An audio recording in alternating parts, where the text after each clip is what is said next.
can also get us on the internet this way as well. TuneInradio.com and search WMQM. TuneIn.com, search WMQM.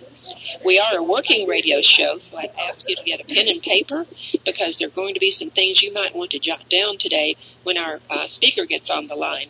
But I want you to know, everyone here, we're here about education and information. That's what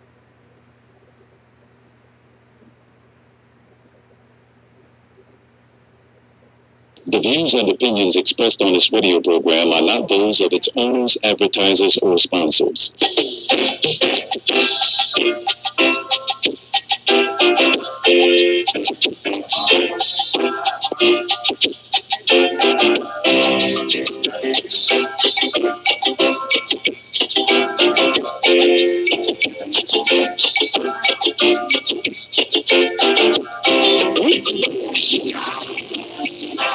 Everybody join in this melody. That's the only way we're gonna be. Everybody sing it till we praise. Sing this melody till it's in. Well, I've been talking to you, the Christian and the Hebrew.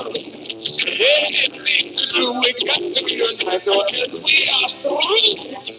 Assalamu alaikum, peace be unto you, and welcome to the S.O.S radio program, Saving Ourselves, by uniting amongst ourselves and accepting the responsibility to build our communities. Saving Ourselves is presented by the Mid-South representative of the Honorable Minister Louis Farrakhan, Student Minister Anthony Muhammad, and the believing community of Muhammad Mosque number 55, located at 873 Vance Avenue here in the city. I am your host, Brother Andre Muhammad, along with my co-host, Brother Kenneth X. And for today's program, as promised, we have the follow-up to last week's talk, Unprotected, Disrespecting the Black Female. You can call in to be a part of today's program or discussion by dialing 901-452-3094, or you can call 901-324-7490. You can also join us via YouTube live stream. Just log on to YouTube, type in WMQM 1600 AM, and you will be able to see us through the F.W. Roberts Broadcasting logo. Once you click on it, you will see three of our beautiful sisters there on the the YouTube live feed. You can also join my Facebook live feed, but you will only be able to hear me. You will not be able to hear our sisters as they give their commentary on today's topic. But if you want to hear them and to hear all of the entire conversation, you would need to go to YouTube. Again, go to the search field and type in WMQM 1600 AM. And once you see the F.W. Roberts Broadcasting logo, click on it and you will see our sisters live in the studio. You can also join us via the TuneIn radio application on your smartphone or desktop, or you can just do it the good old-fashioned way. Get in front of a radio and tune in to AM 1600 WMQM. And I think we're also broadcasting on AM 730, which is KQPN on your radio dial. We're going to get comfortable first, so we're going to get our commercial announcements out of the way, and we'll be right back after these messages. What's your source for truth and news? Where do you turn for non-corporate driven news that's fair and balanced?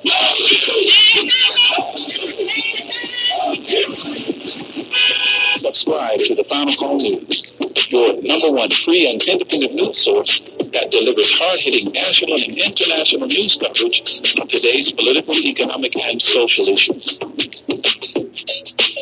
For weekly home delivery or online digital edition, log on to www.finalcall.com or call us, area code 901-286-5034.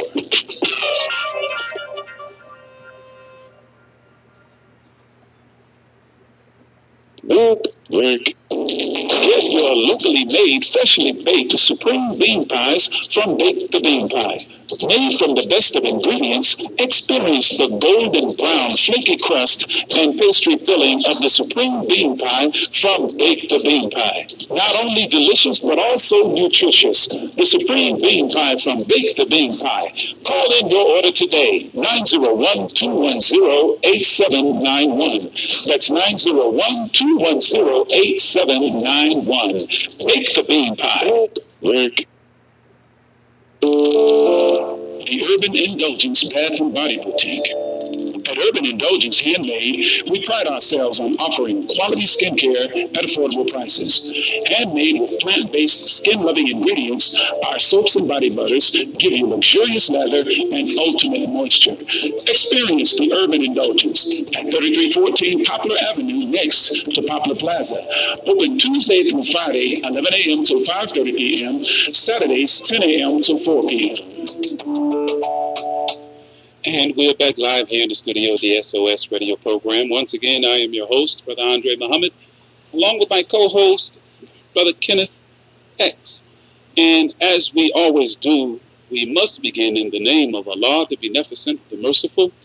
We bear witness to the oneness of God, regardless of the land, label, or language we choose. We don't argue over the names by which the Supreme Being is known, because they're spiritually mature people.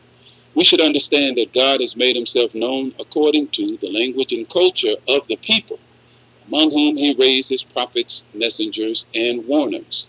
We bear witness to the oneness of the prophets and messengers of God and the messages that were revealed through them to the whole of humanity. We are honored, humbled, and please allow us to greet you with the greeting words of peace in the Semitic language of all of the prophets, including Jesus himself. We say it in these words, Assalamu alaikum. Those words simply mean, may peace be unto you. I am excited. Brother Kenneth, you lean in, get some of this now. I am super excited. We have guests in the studio. We have the feminine expression of the Nation of Islam here at Mosque number 55. We have in the studio joining us for today's conversation our Sister Tamiko Muhammad.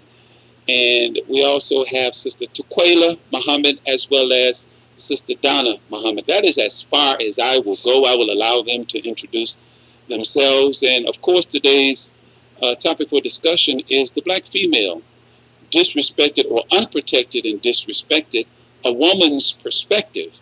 Oftentimes we engage in these conversations and we don't have the benefit, or at least we have not had the benefit, of the balance of the perspective of the woman. And we quoted last week's program, Brother Kenneth, you and I, we talked about how the 75,000 black women are missing, women and girls. Nobody's talking about it. 75,000. 75K.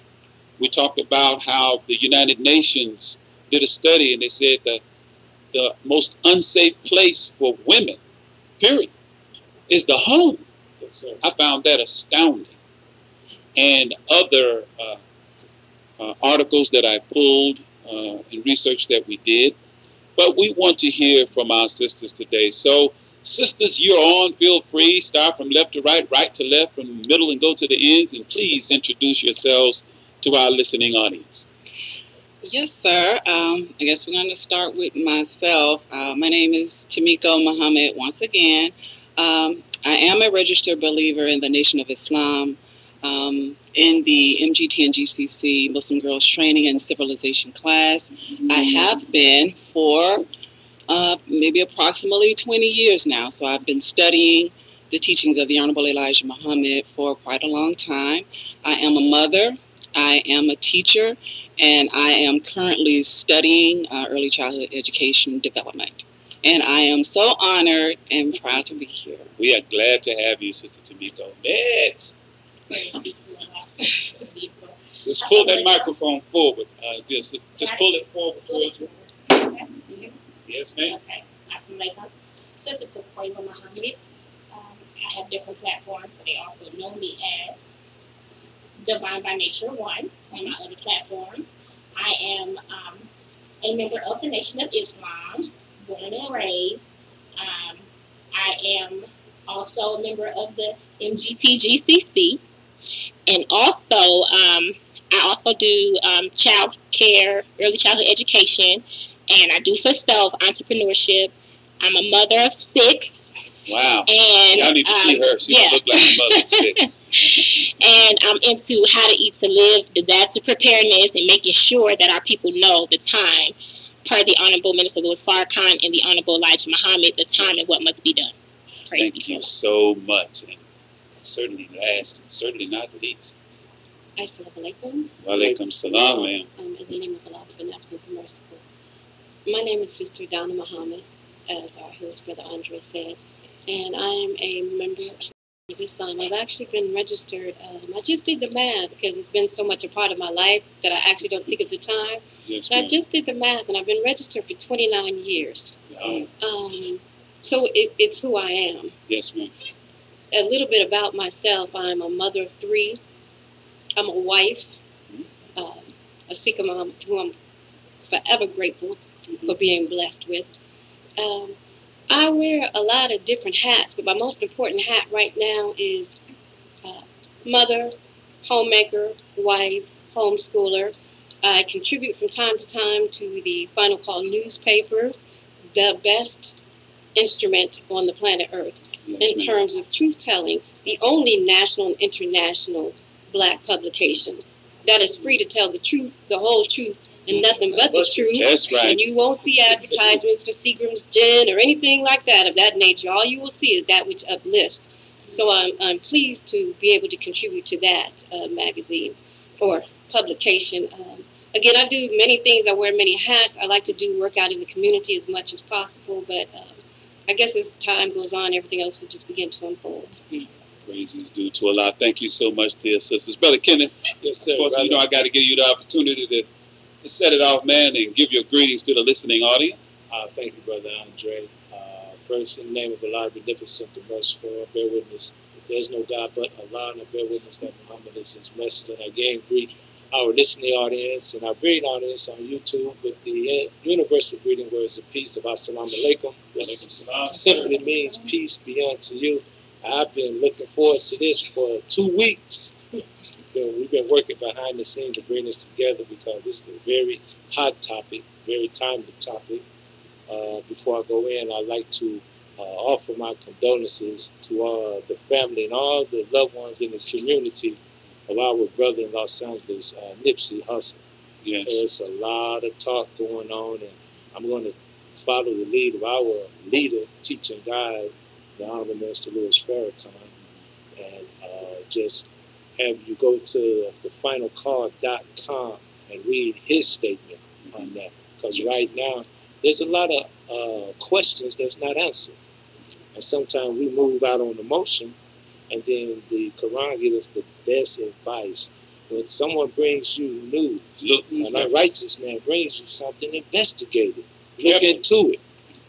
Lest you hurt or injure people out of ignorance, and then later be sorry for what you did. So let's have peace in the streets, and let's continue on the course because our rise is evident, and there are forces that's operating behind the scenes that does not want this to take place. So I'm excited about this timely hot topic, and I'm ready to sit back and be educated. And because what we got in here, as the Honorable Elijah Muhammad used to say, these are no lightweight sisters. That's right. That's right.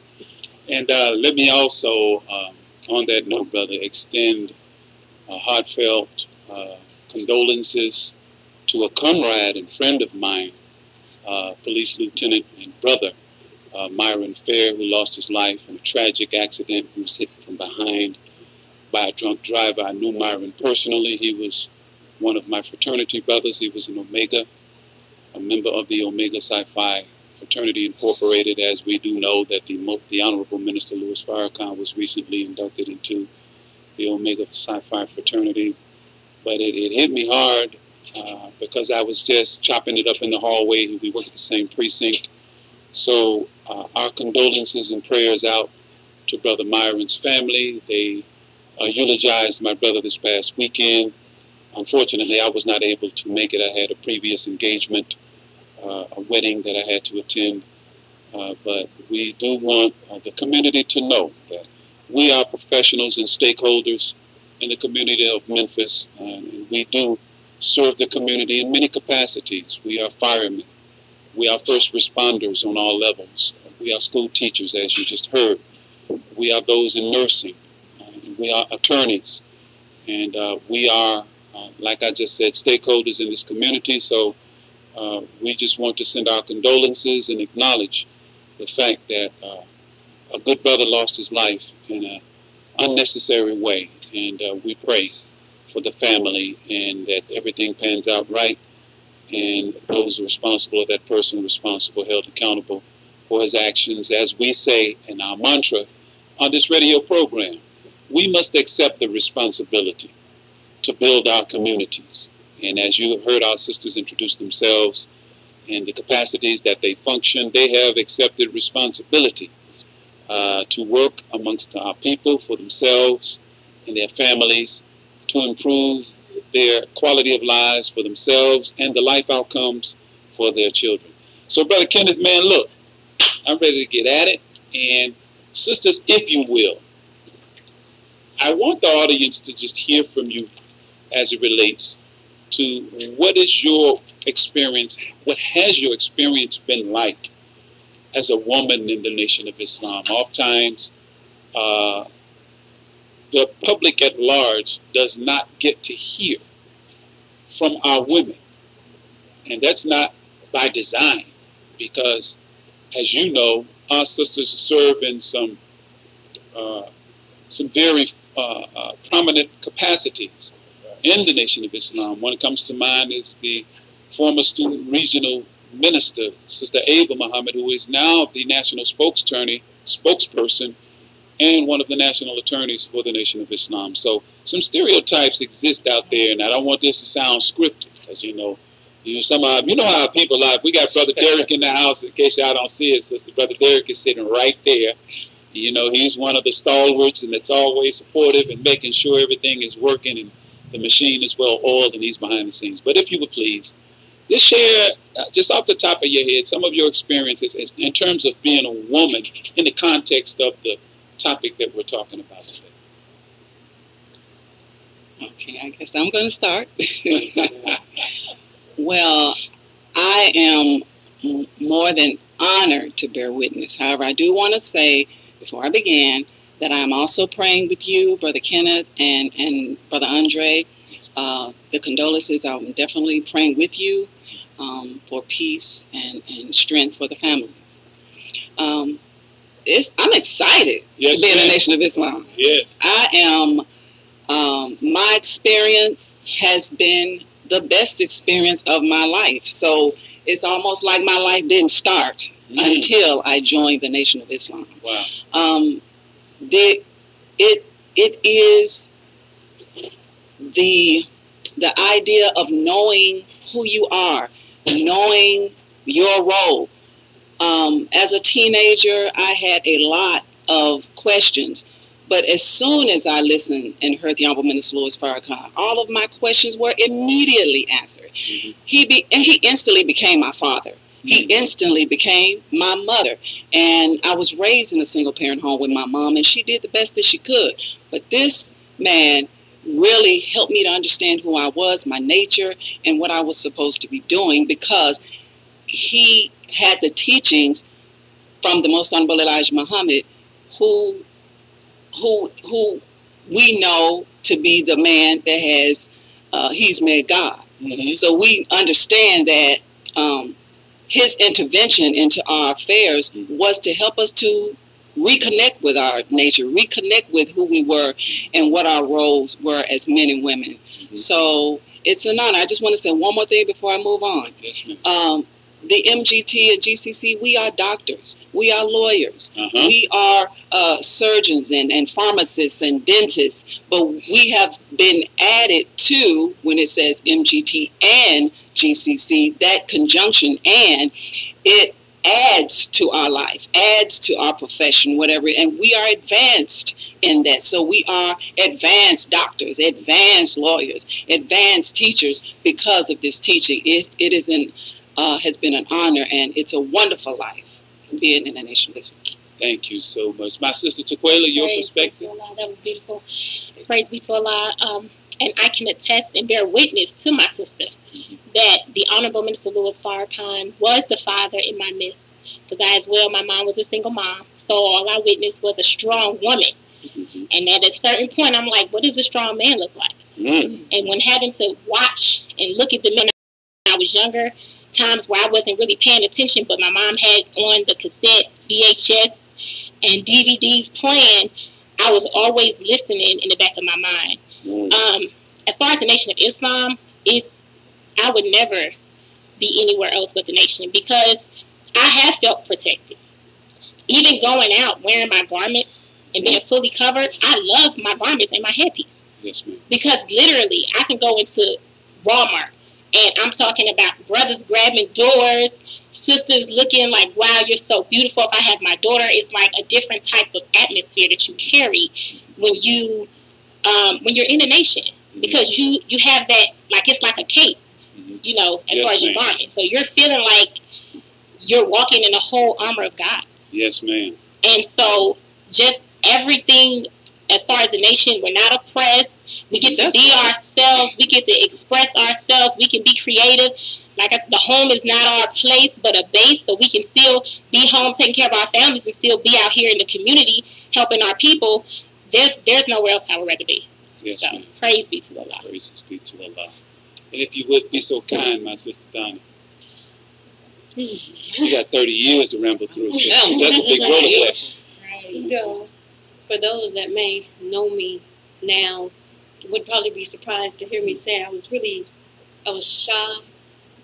I was quiet. Sister Mika's looking at me. I had very low self-esteem. And I'm saying this to lay the base for, as Sister Taquela said, the misconception of oppression. Because you cannot be as we are, the type of women you have sitting before you, and it be an atmosphere of oppression. I really I didn't think I had anything of value to say or anything to add generally to a conversation. I thought very little of my own intelligence until I came into the Nation of Islam. And little by little, my strength grew, my courage grew, my words grew, because I was fed by the Honorable Louis Farrakhan, who was fed by the Honorable Elijah Muhammad. And what really started taking it up was once I came to understand who I am as a black woman. I'd never heard in all of my life, until I came to the Nation of Islam, the value of me as a black woman, as a woman. I didn't think on the fact that everybody came through my womb. Of course, not me individually, but collectively. Right. Every prophet of God. Yes, ma'am. Down to our beloved Jesus. Down to our beloved Muhammad. Down to our beloved Moses. Only came through a woman. That's correct. He taught me that I was a co-creator with God. I didn't know that. I didn't think my actions were that important. I didn't thinking on what was developing, what I could bring forth, until I came into the teachings of the Nation of Islam. So I'm grateful. That has been my experience. And as both of my sisters have said, I have felt so protected.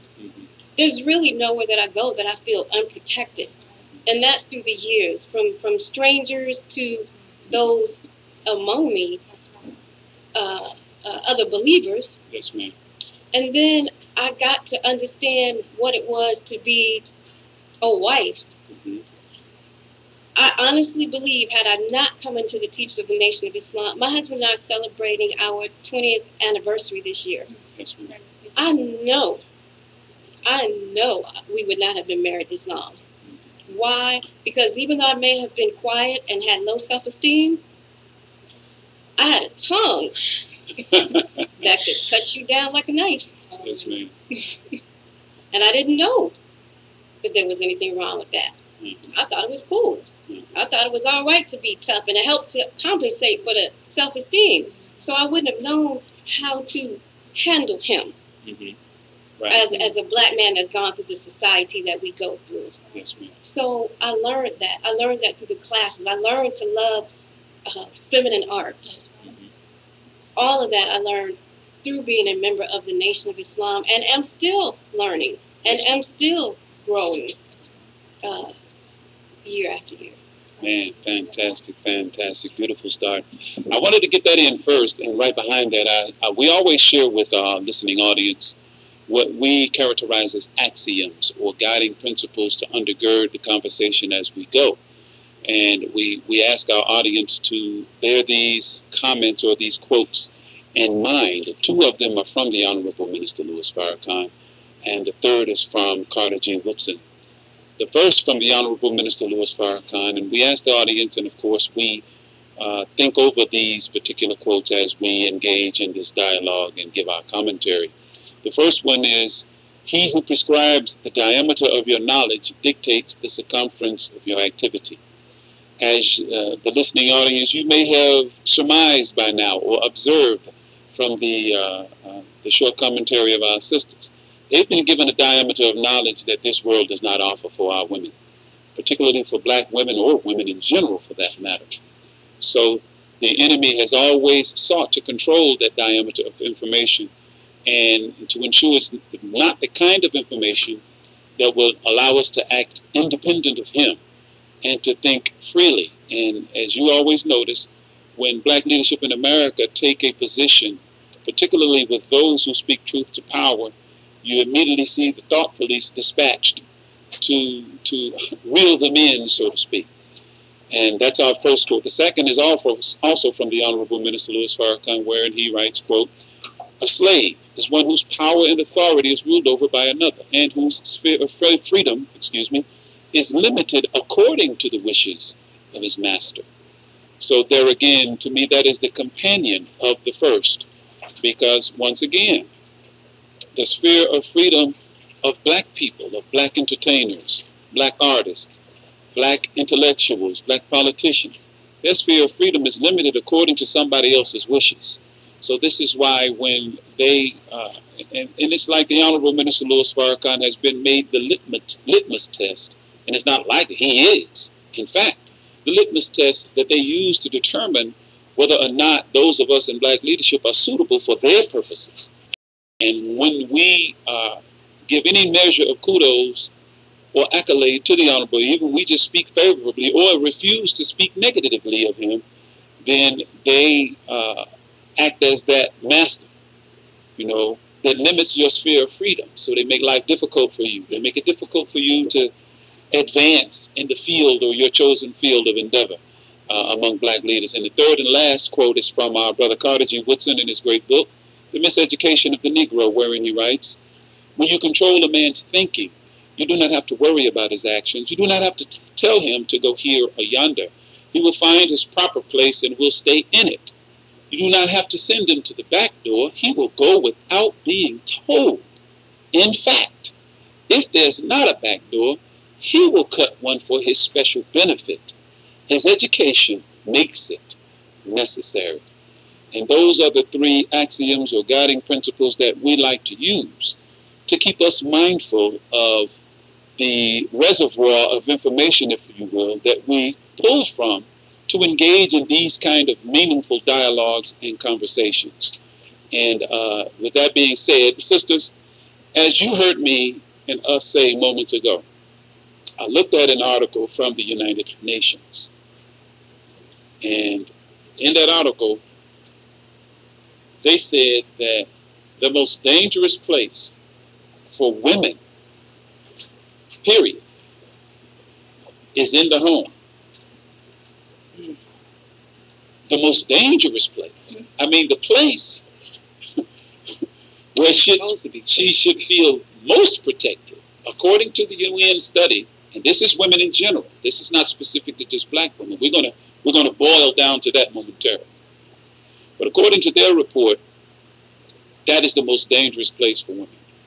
And when you look at the statistical data, particularly as it relates to conflict in a household between the spouses, the man and the woman, whether they are legally married or just as we say shacking. The statistics say that the most dangerous call that a police officer will answer is a domestic dispute. Because emotions are involved, matters of the heart are involved.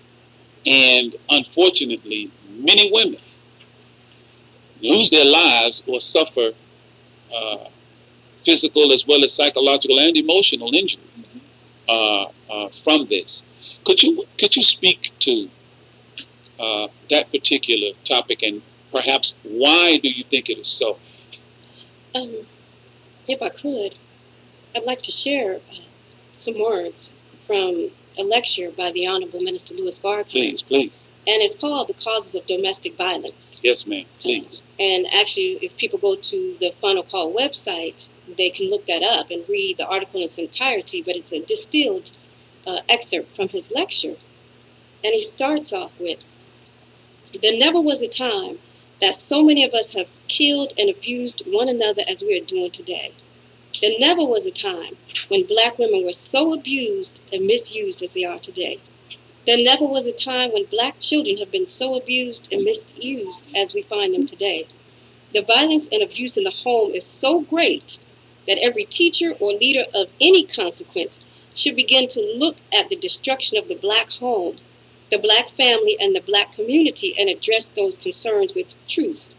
Why are black men beating women as women are being beaten today? Many of you who are married suffered because your husbands beat you. There are many men in the Muslim world who think it's okay to beat your wife. This is not the conduct of a true man of Allah God, beating women. A true man of Allah God knows how to handle a woman without beating and abusing her. The problem today is that we as men have lost the knowledge of how to handle ourselves. So it becomes exceedingly difficult for us to handle our mate. Yet nature forces us to come together, but we don't know what to do with each other after we come together. Lastly, he says, we make each other's lives miserable. Wow. Thus, wife beating is on the increase. I don't even want to say wife beating because men aren't marrying that much today. That's right. They're not marrying women. Marrying is a dying institution. What is the cause of this? We want to get to the root cause of why domestic violence is on the rise. And I encourage the listeners to go and complete that article or even order that lecture, because nothing happens in a vacuum. That's correct. You have so many factors that are going into the current situation of abuse. But I really want to go all the way back to a time when really domestic violence has been inbred in us. You know how you learn things through habit, it becomes generational. And like when you go to the doctor and they ask for your medical history, right. Did your mother have cancer? Did your father have cancer? Did they have it? Because they know that these things can become genetically a part of us. Yes. Well, look, this man saw his woman being abused by the plantation owners. Yes. He could go into her as he pleased, take her as he pleased, rape her, beat her as a means of control. Then you set up the environment, as it says in the scriptures, to spare the female, kill the male. Yes. So what happens? Let's make a way for him not to be able to provide for his family. Well, if I'm a person who needs to be able to provide for my family, and I can't in this situation, this society, and then the woman is over here, you know, we have children, we're going off. Emotions, right. You know, because my first concern is this baby right here that you helped to create. So you put all these factors together. They just pile up and we just become a powder keg. Yes, ma'am. But we're not looking at why. We're not looking at why. And then as women, because we are so frustrated, I'm going to match you tongue for tongue.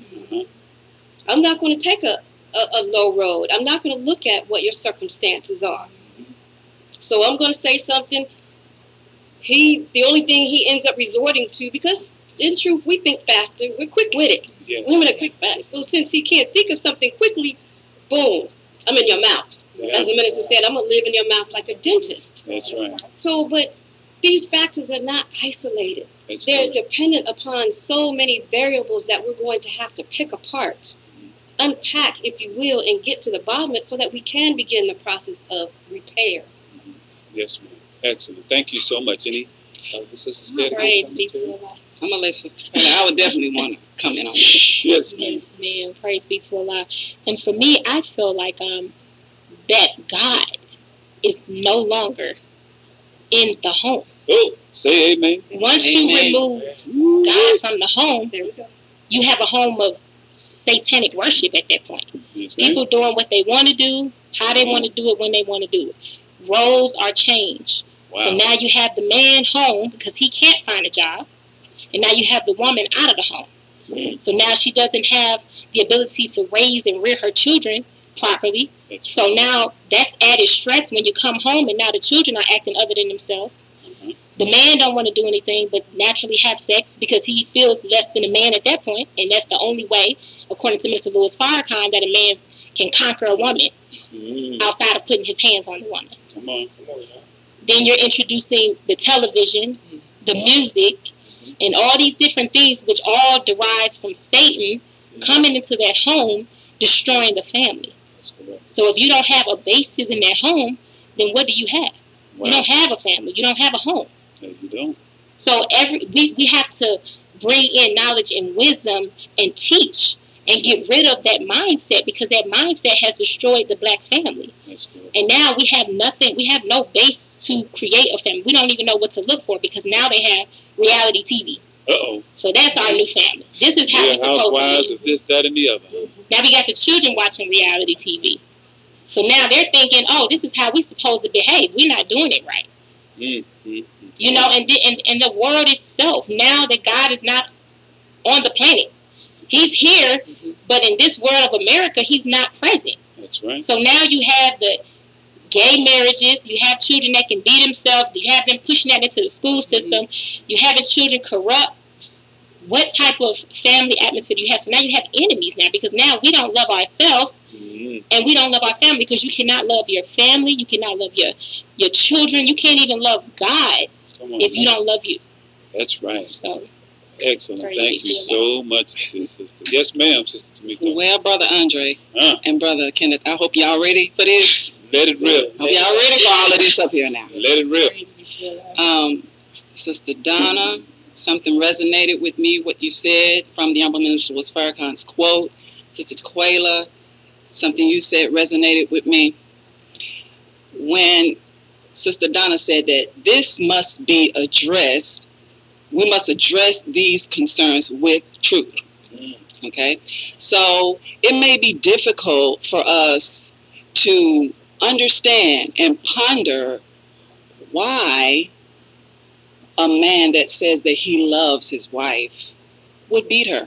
It may be difficult for us to wrap our minds around a man or a wife killing her husband, or even a mother killing her children. This became very personal to me last week when I was listening to the show. I'm going to be honest. Yes, ma'am. Because that's what this is true. Yes, ma'am. Absolutely. So I got a text. I think it was a text from Sister Donna. And when I got the text about the show, about this show, which was Love, Respect, and Protect the Black Woman, I was actually on my way to class. And I don't let anything take precedence over my class, because that's priority in my life right now. Yes, ma'am. So that was priority at that moment also, even though the subject is so relevant to me. But I said, you know what? I'm here a few minutes early. I'm going to listen to the show. So I tuned in, and I began to listen and hear how passionate you were, Brother Andre, about this subject. Because to me, love, respect, protect the black woman has become a cliche. It has become as if when someone want to run for office, or they have a campaign and they say, you know what, I want to vote for black women. What am I going to use? You know, love, protect, respect the black woman. That's going to get them every time. So I was like, okay, I don't know what I'm going to get from this, but you were so passionate, Brother Andre. And I thought about all of the brothers and sisters and who are just as passionate as you are, and the mothers who are losing their sons. It just really began to bother me and settle on me right at that moment until it moved me to post. And what I posted was, before the black man can love, respect, protect the black woman, he must first love himself. That's right. Absolutely. And if we think about that, we just mentioned families that are in violence with each other.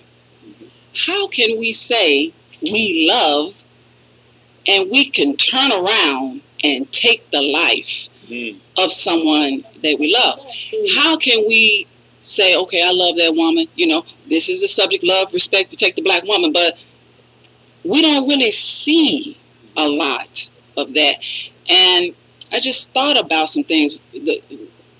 What really came to my mind was a lecture that the Honorable Minister Louis Farrakhan did called Love and Duty. And I have to say that this lecture changed my life and my aspect of how I look at this word called love. So the Honorable Minister Louis Farrakhan, he says that when he was talking through his research, he found that the word love only appears in the Holy Quran. We're talking about the Holy Book, the Holy Quran, only like 47 times. But he said that the word duty, D-U-T-Y, that appears over 190 times. He taught us that, you know, these words must work together. You cannot have love without duty. Come on now. You know, and for the first time in my life, I actually heard the real definition of love.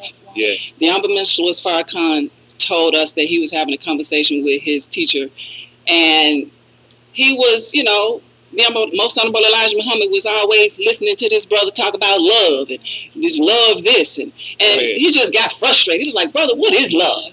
Define it for me. You know, define it for me. And Brother Minister Farrakhan said, okay, I went to the Webster and I got this particular definition. And the Most Honorable Elijah Muhammad said to him, brother, the word love can be broken down into 3 principles. Freedom, justice, and equality. He said that love is interchangeable with life. The letters are interchangeable. So you can't have love and without life, and you can't have life without love. So going over this in my mind and last week's recording or last week's show,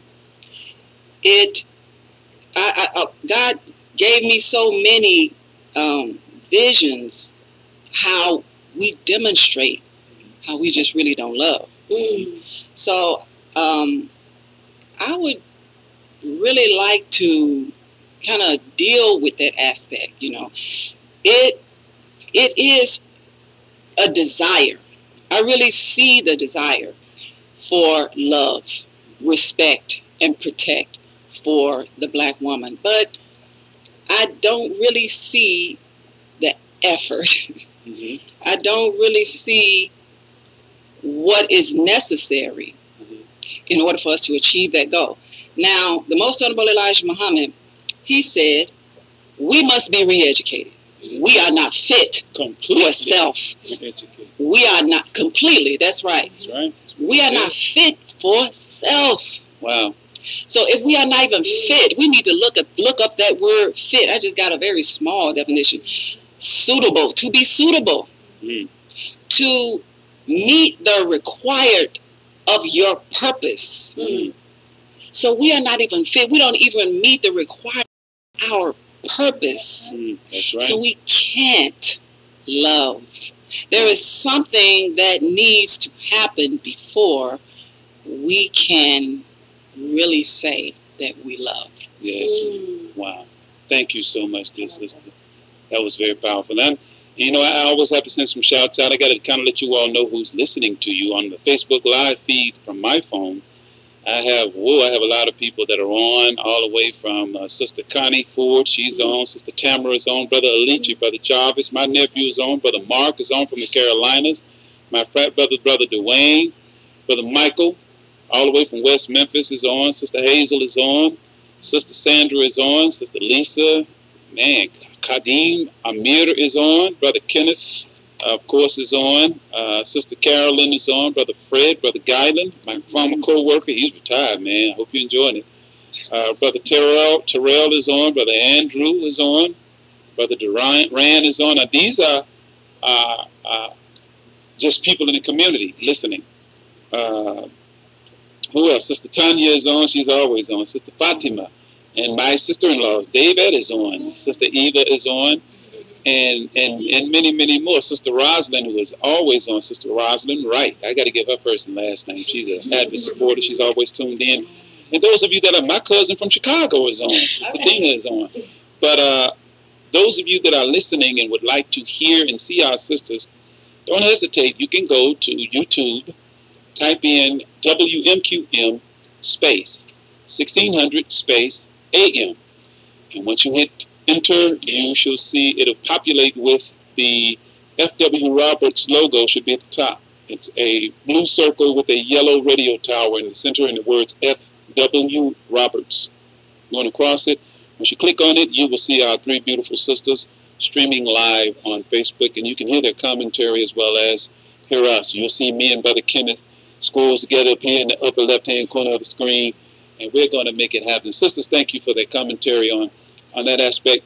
And you were talking about what makes it, and I think, Sister Tamika, one of the things what you really hit is love and re-educate it, because that's why we give these axioms. Our reference point for what love means is based on the diameter of information with regard to the word that's been given to us by this world. And in truth, that's not love. I too, Sister Tamiko, did not know what love was until I actually listened to the Honorable Minister Louis Farrakhan and him give his commentary and definition. And you are absolutely right in referencing what he said.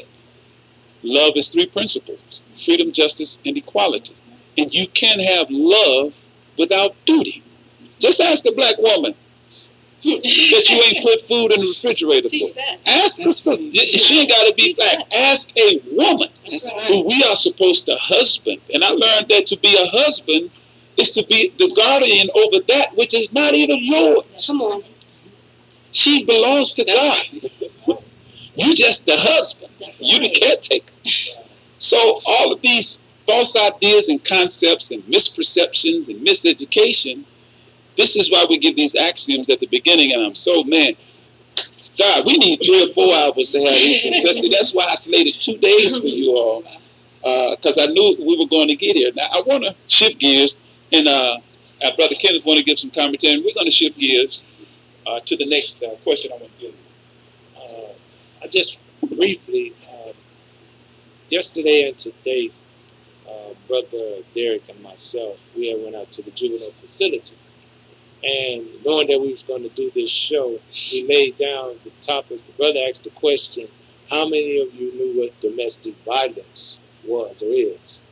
And then how many of you have witnessed it, been a participant, or had it happen to you? And the number of young black men, the ages was 14 to 17. And all of them hands went up. You know, wow. All of them. And hurt people hurt people.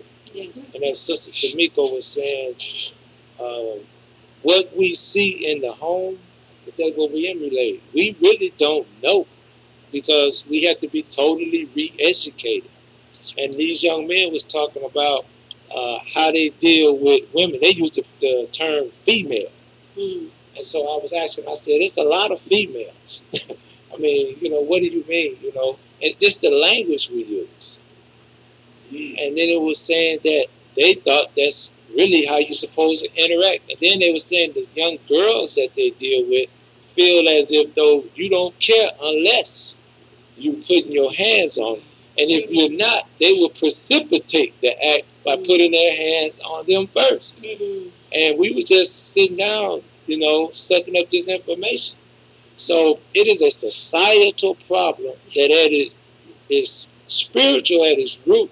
But this is what's going on in the homes. So it spills over into the schools. It spills over into every arena. So the diameter of knowledge of how we deal with one another. The root word in relationship is relate. We do not relate well, male to female especially. And the young brother, he was 15, I won't forget it. And he commented and he said, sometimes we do it because, they got that mouth on it. The question was why the black, there was statistics about the black woman and the homicides being related to, domestic violence or their significant other. He said, why do you think they lead in that statistic? And he said, well, it's because of their mouth. We're like, what do you mean mouth? This is the 15-year-old. Wow. He's 15. So he don't know nothing about that. He know that by what he heard. That's right. What someone told him. That's right. And he said, well, because, they can talk better than we can. Bearing witness. So I said, quick with it. So I was like, thank Allah you gave me the door to walk in. And you resort to violence. Use your hands when your mind and your mouth don't work for you. And as Sister Donna said, being quick-witted by nature, a man who, he want to be a man, but everything in his life telling him he ain't no man. He's not a man. He's faking it. And then you come home and your woman, because you sitting around playing like a child, she taking care of the children and you and your boys when you bring them over. So of course she gonna have something to say about that. Who wouldn't? Wow. And they go downhill from there. So man, I hope we can get this tape and let them young men hear these goddesses talk about this. Yes. I wanted to say something real quick because Brother Kenneth, and it brought back to mind as you were saying we're sitting at home playing, because as we listened to last week's episode segment, in one of the comments, there was particularly a brother that was offended when he said, when we were talking about men sitting at home playing games, and he said, well, not everybody is doing that. That's true. We will add balance to that. Not every man is, but right now we're dealing kind of with the collective issue that's happening in the community, and not even in that aspect, not even just the black community, but there is a culture of, as our student minister Anthony Muhammad, representative here, he said one time, we are practicing an extended adolescence phase. Extended. What did that mean? That means many of us do have games. Many of us do have PlayStations, and not just the brothers, but not just men, but women, but grown men. I've heard grown men talk to other grown men about their consoles and the whole setup that they have, and their fantasy football teams, and their and then we go to the movies, and okay, I'm a Marvel fan. I am. Yeah. I like some Marvel shows, but what is that? That's the comic books we grew up in. Yeah. See, it's still all a part of keeping an adolescent mindset, because we were boys in a patriarchal society. That's right. Black men were made to be boys under the slavery system. That's right. And now there's things being given to help keep that. So, no, it doesn't apply to everybody, but it's a big application. That's right. There is a broad paintbrush that can be stroked, because if that's the case, it doesn't apply to my husband. Because when he learned that men are the maintainers of women, when he came to the nation, he took that to heart. He took that seriously. Yeah. He is my protector. He's my provider. He's a security. He's made my family feel secure. So he knows that I'm not talking about him. Right. But he also understands we're talking about a collective issue that we have to address with this extended adolescence, and we do have to deal with the root of where did it come from. And as you said, Brother Kenneth, hurt people. And as you said at the top of the show, Brother Andre, about prescribing your education, it determines your sphere of activity. That's right. Well, and if we are in the same environment all the time, then it doesn't change. That's correct. But many of us who came into the Nation of Islam, our minds were made open. We did get to see an environment that maybe we weren't familiar with. We got to have thoughts that we never had. Proof of that is the Million Man March. Yes, ma'am. Yes, Who ever thought of that before? Wow. Nobody, because it hasn't happened before. That's correct. That's correct. And it happened 3 times over. And it showed that black men do want to change. Yes. It's there, but then they come back to an environment that keeps on beating them back down to the same position. Yes, ma'am. And so now I take it out on my wife. Now I take it out on my family. Now I don't care what happens to the black woman. Wow. We don't care. We really don't care. And sisters, we don't care about ourselves. Man. So we don't even call now unto ourselves a desire for somebody to protect us. Yes. Because that has to be in place. I have to be the kind of woman that you desire to protect. Right. And even though it should come naturally, we're not in our natural state anymore. Come on, sis. So we can't say, well, he should do this anyway. He should do that. Well, yeah, he should. But we've been removed from that, and we're not that far up from slavery. We're not that far up from the black codes. Where in some states, laws against rape didn't even apply to black women. It only applied to white women. So we're not that far removed. So yeah, he should, but he doesn't know. Right. But a light is coming, because now enough people are hearing the Honorable Minister Louis Farrakhan. That's right. And the teachings of the Honorable Elijah Muhammad, that we can't keep that excuse up, because there's coming a time when you're going to be punished for messing with this woman of God. That's correct. Because that's exactly who we are, as my sister said and my brother said. My sisters, I have to, I got a request online, and we got some listeners. Brother Obasi is on. Brother Askia Muhammad is on, and he writes on YouTube live feed, he says, this is an absolutely beautiful look. Way to represent, fam. That's from Brother Askia. My big brother. Sister Tanya is on, and she gives the greetings. And our brother Daryl is on. He sends the greetings, and he has a request of you, Sister Donna. He says he wants you, he says, Assalamu alaikum, Sister Donna has a beautiful marriage. Ask her to speak on what a woman must do to build a man up. The importance of it. Wow. Okay. Thank you, TD. That's our brother Daryl. Praise be to Allah for viewing us in that light. Marriage is not easy. And as I said, when I came in, I had a tongue. Now, I attended MGT classes that helped me come into that, but let me not say, I didn't come into the marriage and all of a sudden it took the some time. sword, and my husband could bear witness, it's not like the sword became just this nice, smooth, golden tongue. So In you fact, didn't sheathe it immediately. I didn't sheathe it immediately. In fact, he used to say, that sister's mean. That sister's mean. I can't believe she's so mean. But he married me anyway. But I have to say that I'm constantly trying to avail myself to the principles that we are taught. Not only in our MGT classes, which for women, that's a Saturday morning class that we have that teaches on many different subjects that set the foundation for civilization. And one of those classes is how to take care of your husband.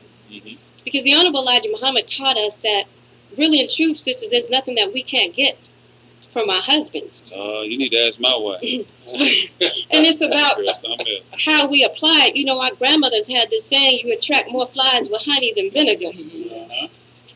So all I can say is, by God's permission, it's striving to submit to the principles of trying to be a godly wife, which starts with my connection to God first. Because then I can see him appropriately for who he is. Then we put a protective shield around our marriage, which means if we having problems, the world doesn't get to know. Our parents didn't even get to know, unless we're going to call them in as a counsel. So that means we had to work it out. And we had to turn to whatever teachings. And it's not easy. Marriage is not easy.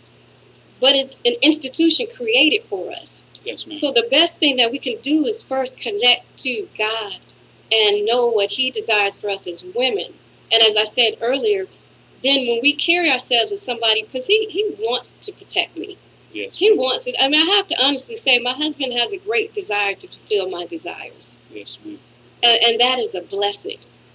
But it takes time, effort. And the Quran says you are an apparel for one another. Mm. So you will never hear me publicly talk down to my husband. Mm-hmm. And vice versa. Right.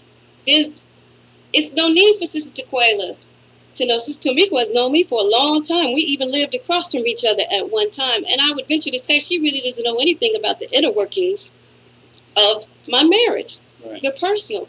So we as a community have to put that protective shield up too. We got to get away from watching this Housewives of this state or whatever the city is, the current flavor of the day. Right. And it shows a bunch of madness. Yes, ma'am. Bring that relationship in. Stop complaining to your girlfriends. Stop cutting that black man down. Sometimes, as frustrated as we may get, the minister said, take the low road. Mm-hmm. Sometimes you got to step back and give him some time. Yes, let it, both of you simmer. Yes, and then sometimes you got to hold it. And then wait to the appropriate time when he can hear you. That's right. And if a good man is providing for you, there's nothing wrong with providing for him. There's nothing wrong with me cooking for him. Right. He giving me the money to put the food on the table. That's right. I have the option to work or not work. Mm.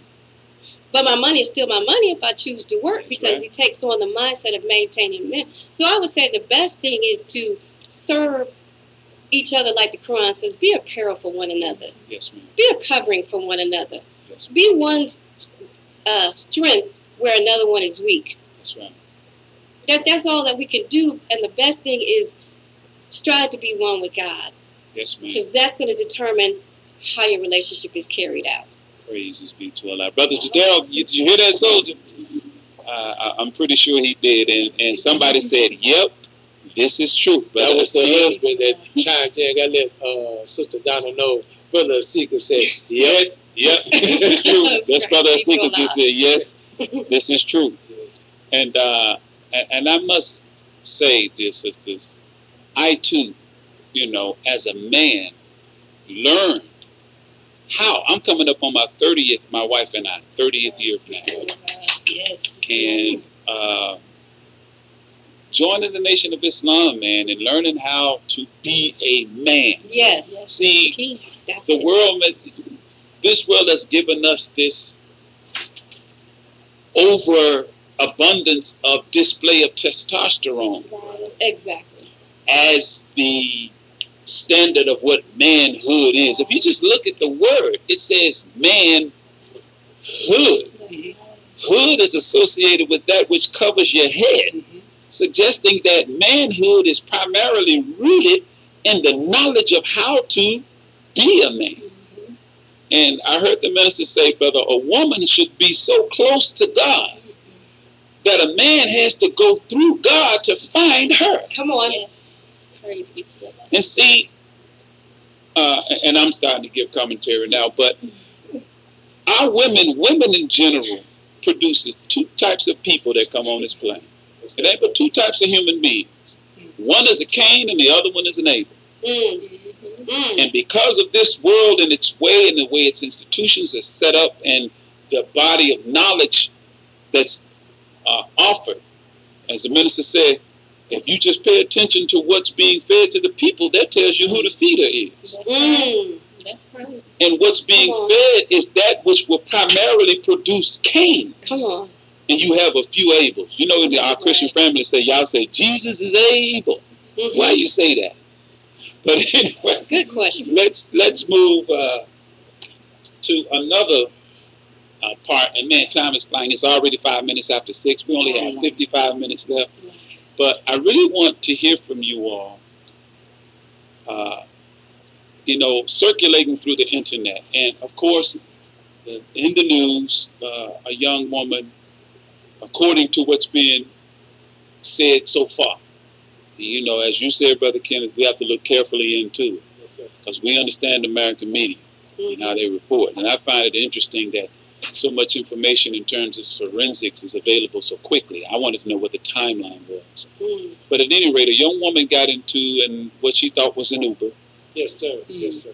And she ends up dead, and they got her brother as the suspect. And it's horrible. And I mean, and it's made national news. And I don't want this to be misunderstood or misperceived. But I cannot remember a time, and you all help me if I'm incorrect, when this kind of thing happens to a black woman and it gets that level of attention. You know, we talked about, what was the young girl that went on the cruise? Natalie Holloway. And many others like that. I mean, it hits national news, but I don't recall ever seeing that level of attention being paid to a singular black woman. I use that as a base to bring this to the conversation. And once again, audience, you can call in and give your comments along with the sisters. Just dial 901-452-3094 or 901-324-7490. But not only is not a singular black woman spoken about on a national level like this, we have documented proof that over 75,000 black women and girls are missing. It was 64,000 as of 2014. That number 64,000 that you've been seeing float around, that was as of 2014. Wow. It is 2019. It's 5 years later.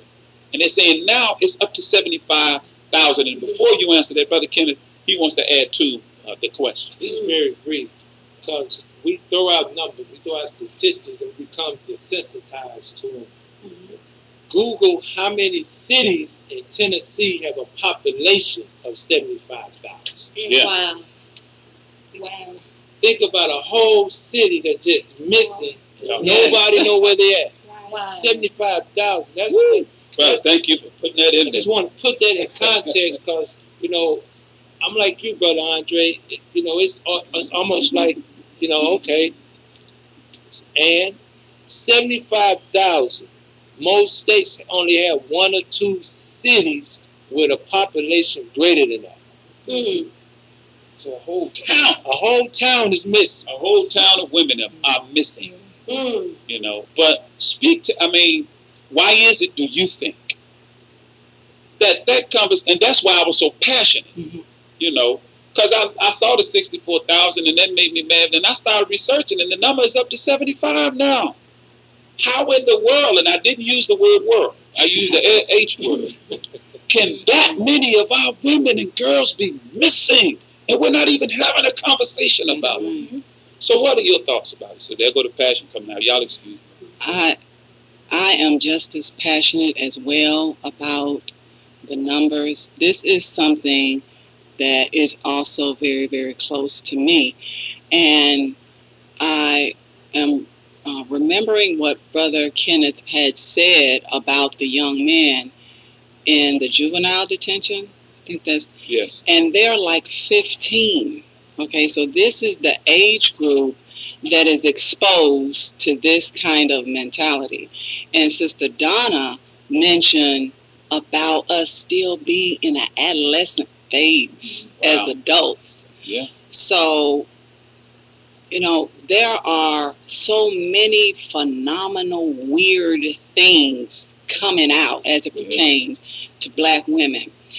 I recently, you know, saw this story on the news in Memphis. I was getting ready for work and I heard this story and I almost took something off my foot and threw it at television. But I understand the condition of our people. It was about a brother. I think his name is Cameron Wright. Yeah. This brother was charged with raping a dead black woman. Yes. When I was talking to my children in the car about this story, when I said that, I was like, what? Where did I see that? I didn't see that on the news.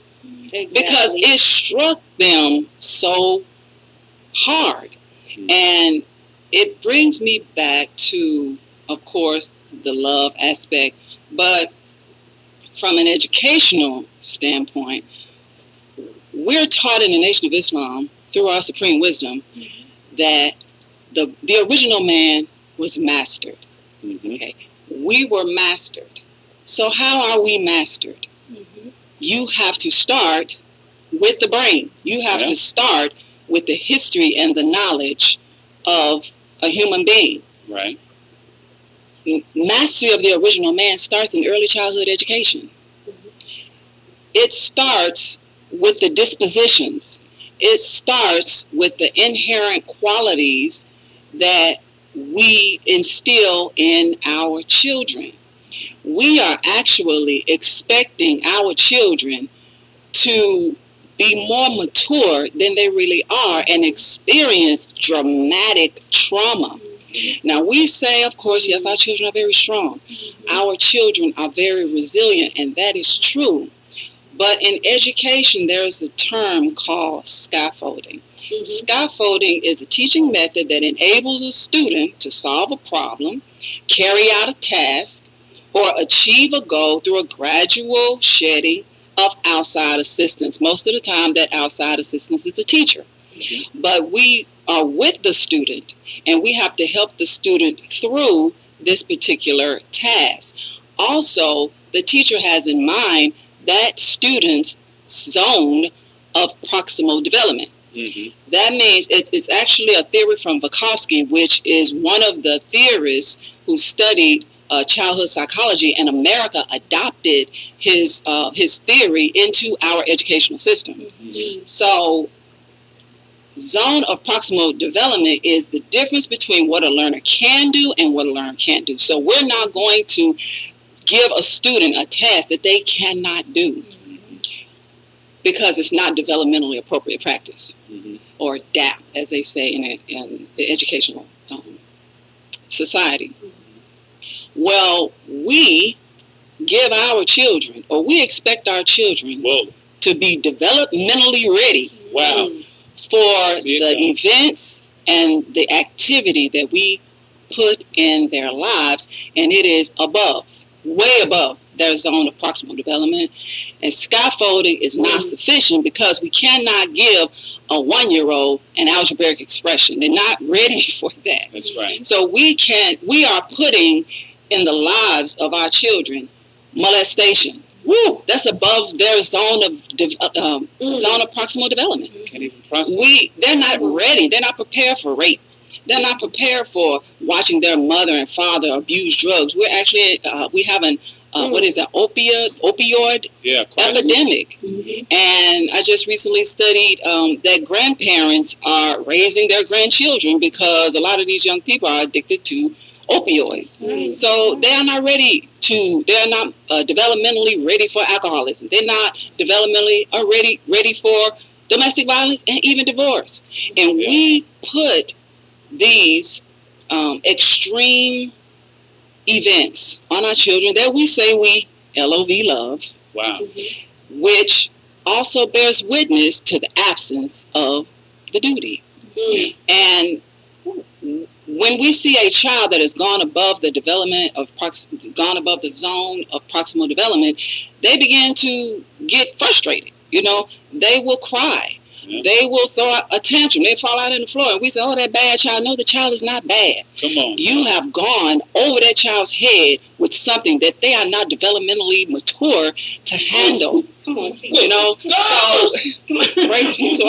So this is what we are doing to our children, and then we say that we love them. So when we experience this frustration on an adolescent level, because now we still adolescents, like Sister Donna said, as adults, our young people are frustrated, but it's more covert, or it's more internalized than it is a young child in the formative years, 1 to 5 years.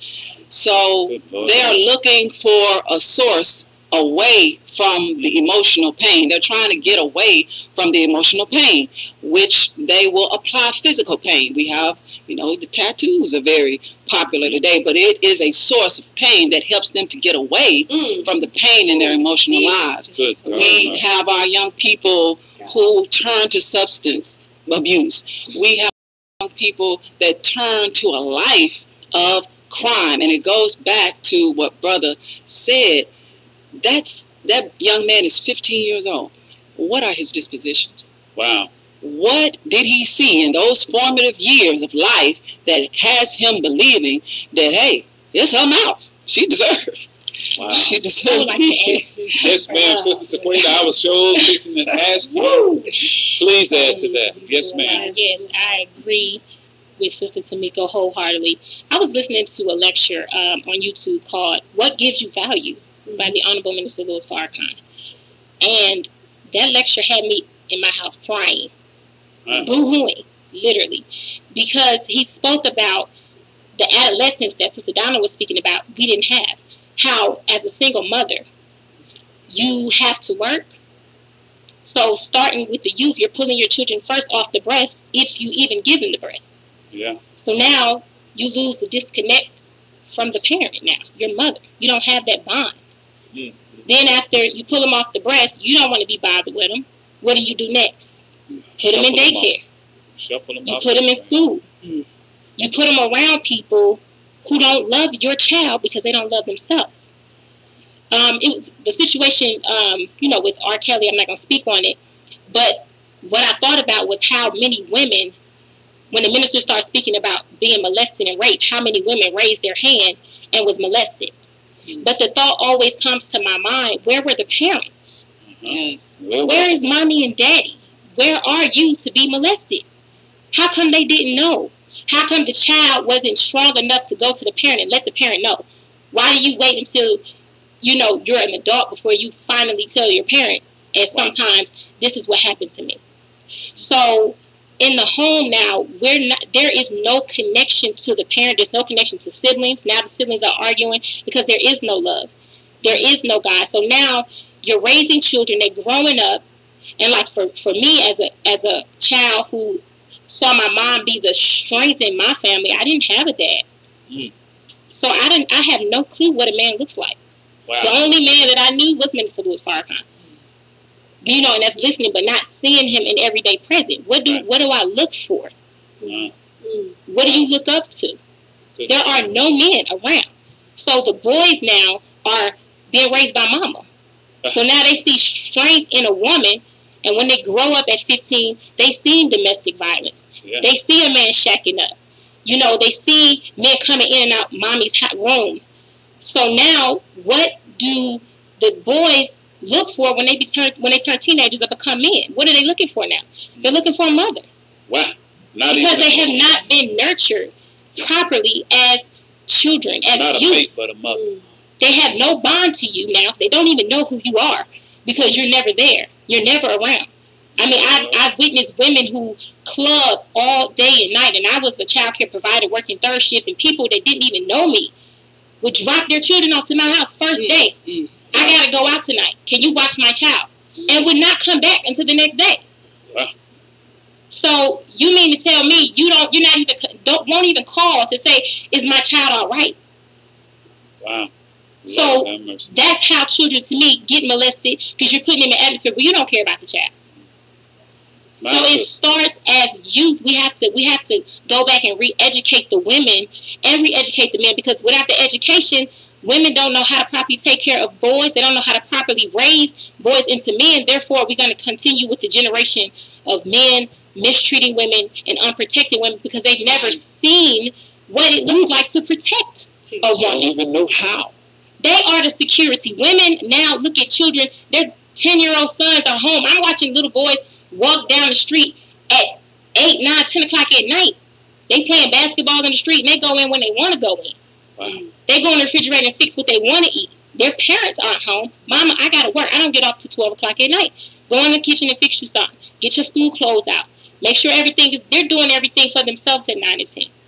Wow. So now they grow up, now they're cold to the female. They're not going to protect her, because who taught them what protection is? Of course, it's natural, but you still have to be taught these things. That's right. Love is not just you put a child in prison behind bars. They're gonna come out cold. That's right.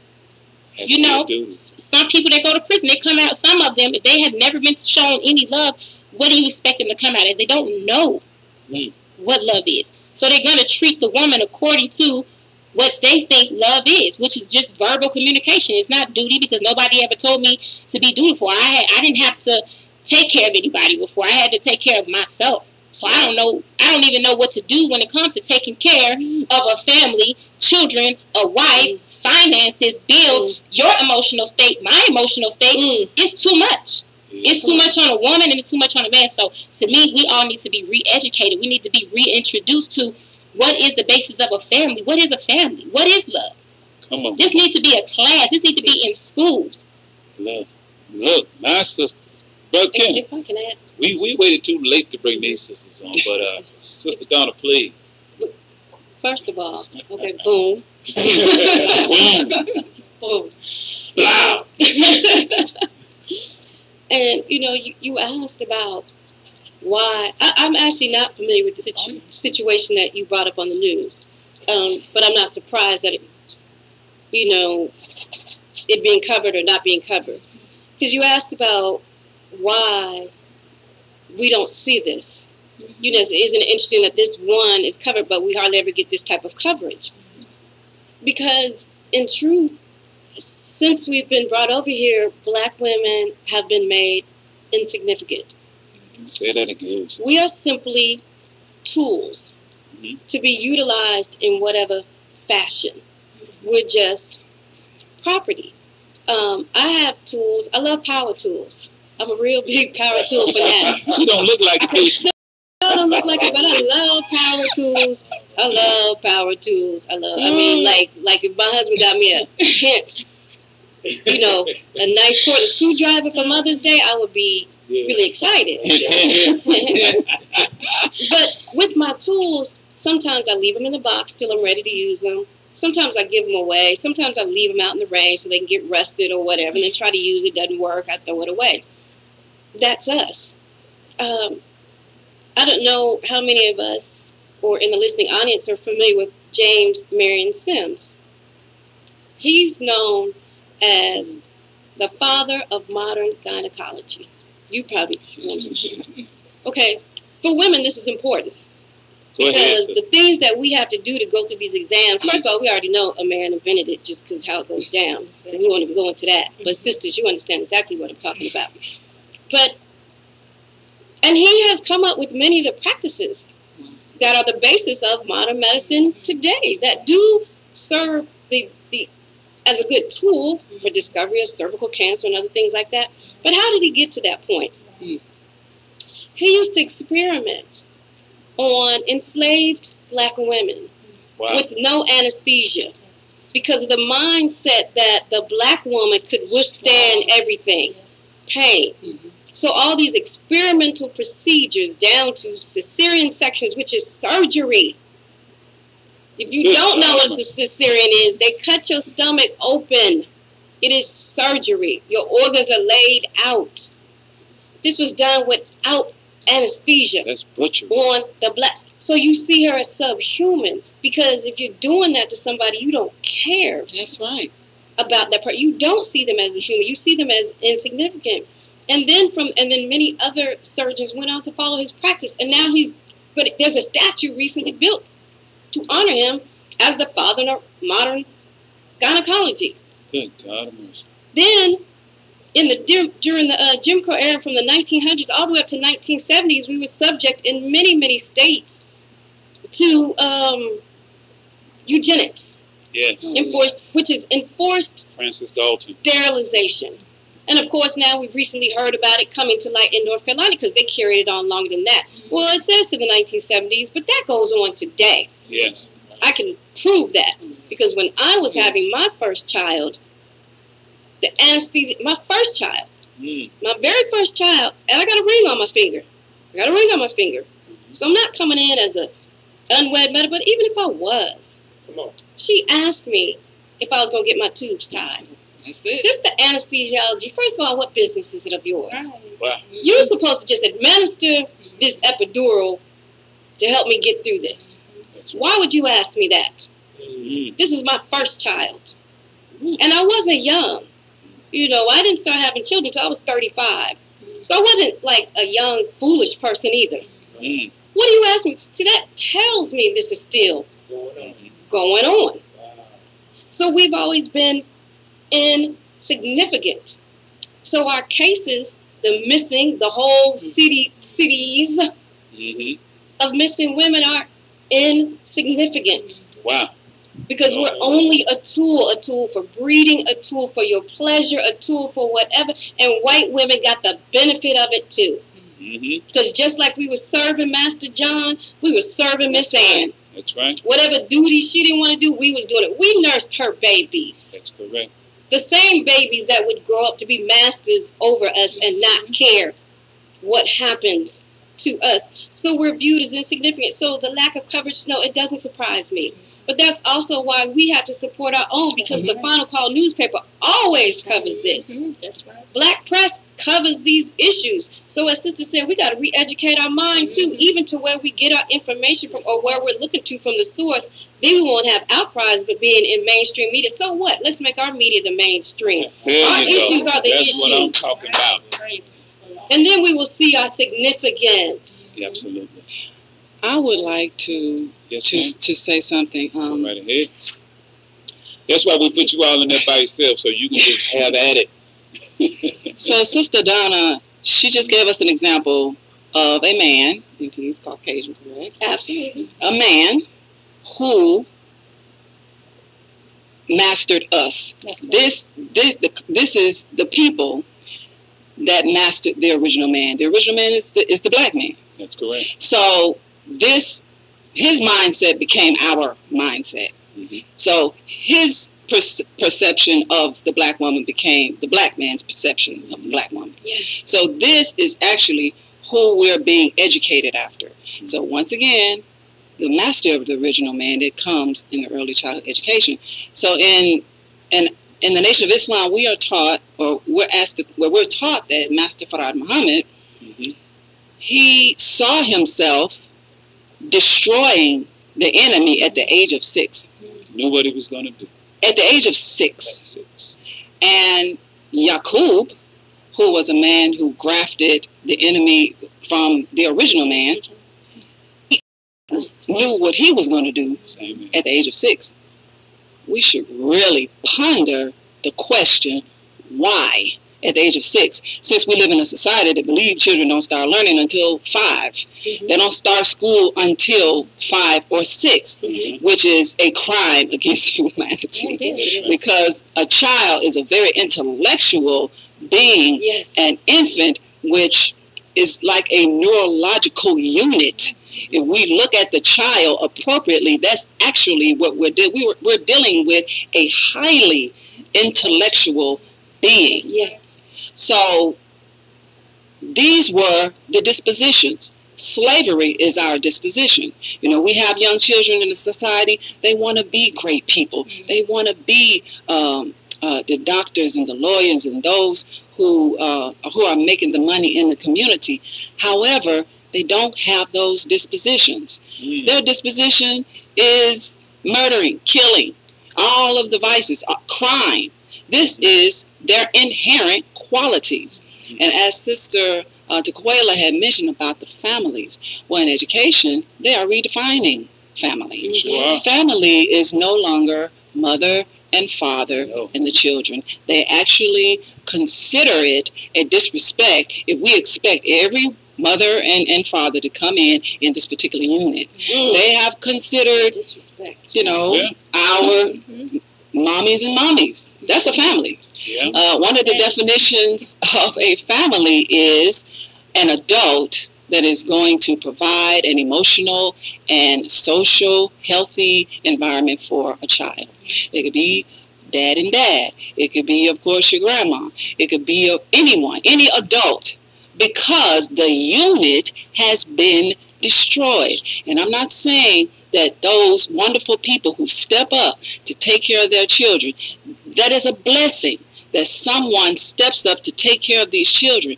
However, we are being misled to believe that there is no strength in the family unit. We're being led to believe that we shouldn't consider building that kind of unit because it is obsolete or because we no longer need that anymore. So when we look into our juvenile detention centers, we are seeing these young men and women who have been a part of broken families and these so-called family units that are now being expressed as families, and they are.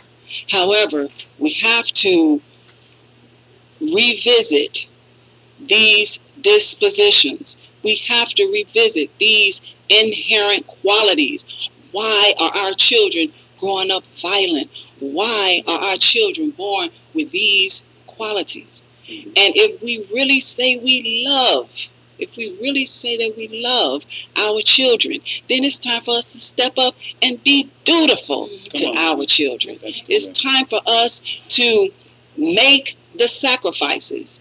You know, there's another childhood psychologist, I can't think of the name, but his theory was based around the need of the child. The child can't learn if they're hungry. Maslow. Yes. The child can't learn if they don't have any shoes. The child can't learn if they haven't slept all night.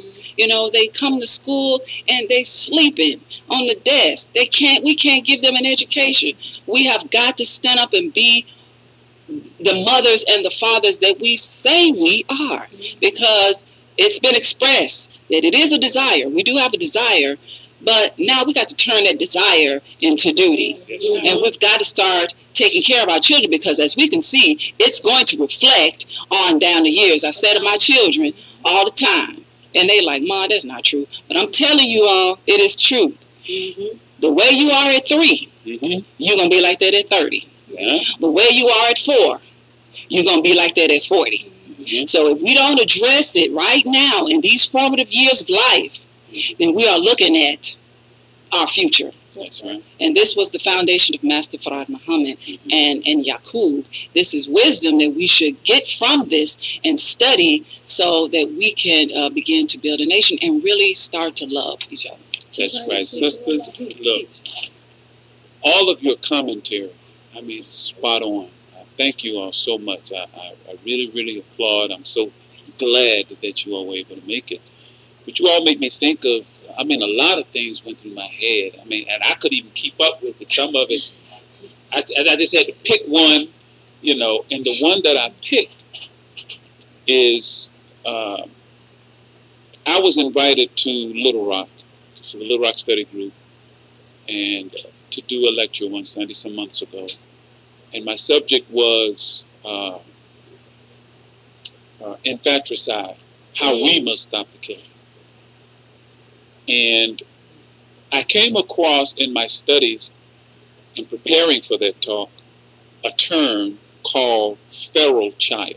And it is a term, the synonym for it is wild child. And what it is, it's a child that's basically been raised in the wild, or where animals are raised. That's what the movie Tarzan is about. He was raised by apes, so he became one of them. That's right. So I correlated that to the concrete jungle, how black children particularly are feral children, because they are raised in a wild environment, although it's in what is called civilization, but it's in a place that we describe as the hood. And they endure the wilds of life, living in the hood, absent dad, an absentee mother. They don't have an environment that's wholesome, that's nurturing for them. They learn things by observation all the way through their early teens. And I mean, and I have to bear witness to this, because what I have done and what I do, I was a school officer at Hamilton, and I watched, and I see this. I mean, children are wild, and we wonder, and I thank you for that commentary, Sister Tamiko, on the psychologist you quoted, talking about the, I can't remember the term. Bukowski with the zone the zone. proximal development. Proximal development. Our children are exposed to things that if I were exposed to it at that age, I would recoil in horror. Our children are desensitized to death. That's right. I mean, they can watch somebody's head get blown off. Video games. And they'll go, whoa, bro, you see that, bro? Oh. Right. Whereas I remember if I had saw that at 15, 14, it would just mess me up. I would be traumatized. Mm-hmm. So our children are like thorough children now. It's just in a suburban, not suburban, inner city context, because they're growing up in very, very wild environments. Sisters, look, we got maybe about 25 minutes left, and brother, Kenneth, you want to add, brother? Let's just go to this computer and get the next. And after he says that, I'd like to say something based on what you just said. Yes, ma'am. Well, go ahead now. Go ahead. Y'all make the decision. I defer to the sister. Go ahead, please. Well, you mentioned about the watching people get blown away, and I was thinking about the movies that we watch. Yes, ma'am. Because I like action adventure movies. I'm moving away from them, but I was thinking recently on a lot of times you have the female leads or the superheroes, and I've watched them fighting, and they're usually fighting with men. And I was thinking about how they fight like men. So you see the women being thrown around, just like she's a man. Right. And we become desensitized to it. So it's almost like it's no big deal. You expect that. So it's no problem for a male to beat up on a woman if I'm seeing this as entertainment. Right. Look at all the things that we're given as entertainment. So you have the female superheroes, or just even in the regular movies. Mm-hmm. And we're cheering them on. But I really stopped to sit back and think about that and analyze that recently. Like, wow, this is another level to the desensitization to how you treat the woman. There would have never been a movie like these that we see now years ago, where you could just sling the woman all around and she's coming back and you're fighting like you're equals. Mm-hmm. Not her getting beat up on, but they're literally fighting like equals. Mm-hmm. Everything is designed to continue to keep the woman in a certain position and to be able to do to her anything you please. We are unprotected and disrespected on many levels, and as the sisters have said before, it is ingrained now in our whole culture, and we have to have a re-education. We have to have better, the Honorable Minister Louis Farrakhan called for 10 ministries. That's not a Nation of Islam thing. That's a us thing. Yeah. And one of the things was Ministry of Arts and Culture. Why? To advance a better way. When you look at some of the shows from other countries, there's things that you can't show. Oh. But in America, the filters are just off. Yeah. Just off. You can show anything. Just period. You can show anything. So to show women in that position, it's no big deal. So we have to start changing the paradigm. We got to stop talking about it and doing it. That's why he also called for the 10,000 fearless. Mm-hmm. Not just men, but men and women. That's right. But we know that the onus falls mostly on the man. It is going to be his job. He is the backbone. Mm-hmm. Just as he's always been until he was stripped of that position. Yes, ma'am. Yes, ma'am. I was just going to add, that was a beautiful point.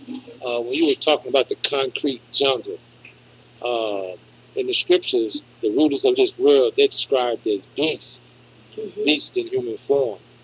And when the beast has been your teacher, then what he produces is a savage people. The term in the hood, when young people are acting out, they call it wilding out, wilding. And the thing about the insignificance, and again, remember, Brother Derek, there was a young brother, he was 15, and he said that, we asked the question, has any one of you, participated? Now, he raised his hand, and he said he would fight his sister. And so the brother asked him, well, okay, why are you doing that? Because a man shouldn't put his hands on a woman. He said, oh, it make them tough. And so, but by the time we got through showing him that, because that's what he thought. I mean, at 15, only information you're getting is that what you see on television, hear on the radio, or see in your environment at your house or at school. So that was a learned behavior. And so this is why, all of these things have to be unpacked. And I was just, Sister Tamika blew me away when she used, the things that young people are exposed to is above their comprehension level. That's right. You like, you got to be re-educated. and as you are, everything you're saying is interwoven and connected. If any other people would be exposed to this, psychologists would be lined up by the busload, by the shipload, trying to get in that community and deal with the mental illness. Come on. You know, you diagnose soldiers who go off to the battlefield and come back with post-traumatic stress disorders. Come on. And they may have been in that environment a few months, maybe a year. Imagine growing up in New Chicago, Orange Mound, South Memphis, or any urban area, Watts, Compton, you know, Detroit, Philly. You know, we all grew up the same, and witnessing the things that go on in our communities, and no one thinks that does not have a mental or psychological effect on young people. You know, we're fooling ourselves. Right. Come on. I would like to just add, I didn't know if you, Brother Andre, wanted to intervene. Go ahead, man. Go ahead. I'm looking up for something. I don't know, this might be the last thing I say, but, you know, like I say in the beginning, I was just really struck by the subject, you know, love, protect, and respect the Black woman. And I have rationalized that if our society continues to demonstrate this so-called love, if we continue to entertain the aspects of motherhood and fatherhood and marriage and all of these things that imply duty, I would say for me, if someone approaches me, and since we're talking about the Black man, love, respect, protect the Black woman, and someone approached me and this person has this idea of love of this society, I would say to that brother, Come on. brother, you and your love, please stay way across the street because it's detrimental to my health, damaging to me. That's right. So in the meantime, I would love, respect, and protect myself. Come on now. Come on. Until, and even when, because it is going to happen, when he loves, respect, and protect himself, then we can love, respect, and protect each other and build a nation. And I just want to say that there are places, I would advise the listening audience, there are places that you can go, because I bear witness the love that needs to be actualized and realized in our community, beloved brothers and sisters, is in the Nation of Islam. Absolutely. It is being demonstrated in the FOI class, the Fruit of Islam class. It is being demonstrated and practiced on both sides in the Muslim Girls Training and General Civilization class. And we have 2 locations, I would mention. Muhammad's Mosque, number 55 on 873 Vance, and down in South Haven, Mississippi. 1495. With our brother, we have 2 dynamic, powerful brothers that are able to deliver the word, the teachings of the Most Honorable Elijah Muhammad as given to us by the Honorable Minister Louis Farrakhan, Brother Minister Anthony Muhammad, and Brother Minister James Muhammad. That's right. It is imperative that we learn love. That's right. I would almost beg us in this community to please, let's find the real answers. Let's find the real definition of love and begin to demonstrate and practice that real definition of love, which starts with duty. D-U-T-Y, duty. Yes. Sisters, I wanted to share with you, and I've shared this before on previous programs. What started me on this was one of our sisters, if you will. It's the doc from the top of the clock. Yes, Dr. Sophia. Sister Doctor has her own practice in Philadelphia, Sophia Shabazz, and she came to Memphis. She was invited and she spoke, and she talked about epigenetics. Yes. And I ran across an article that bore witness to what she taught that Sunday.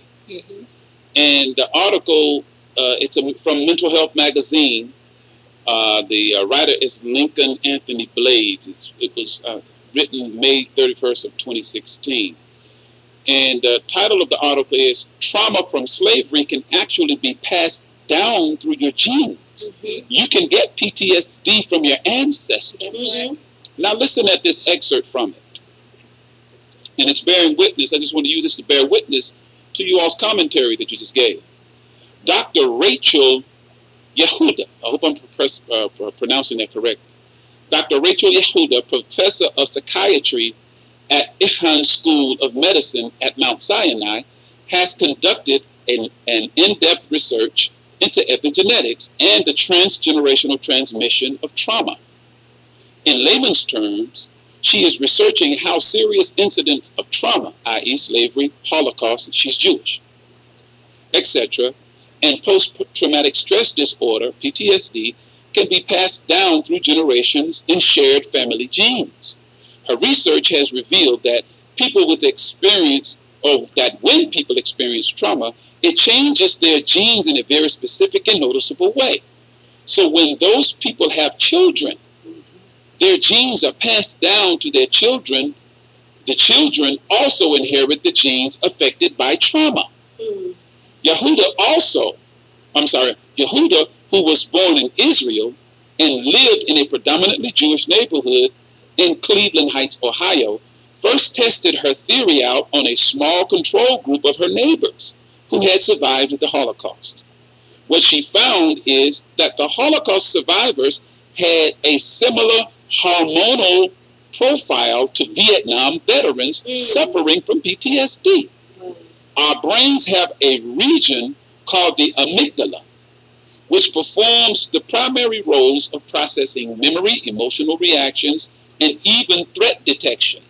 PTSD causes the amygdala to kick into overdrive.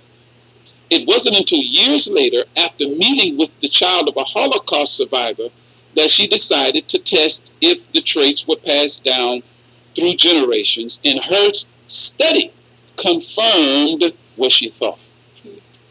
So, according to this scientist, this Jewish scientist, and her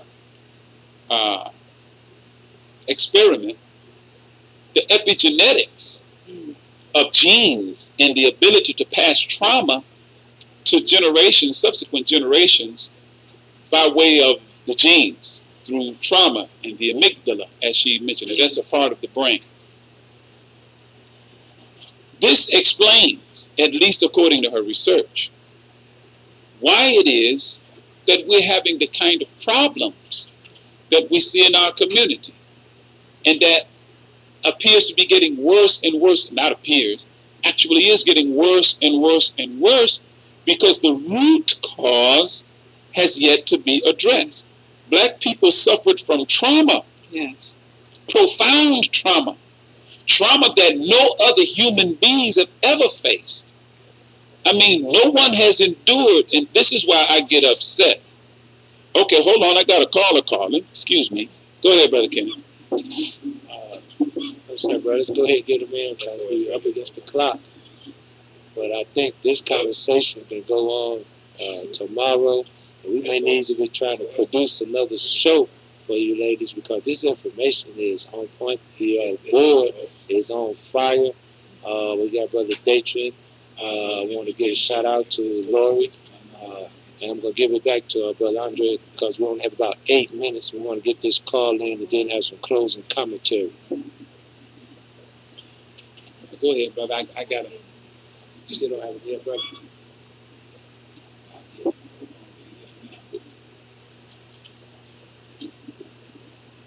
Let's get this stall on. See, we're still new at this, you all. So yes, sir. I have to double duty.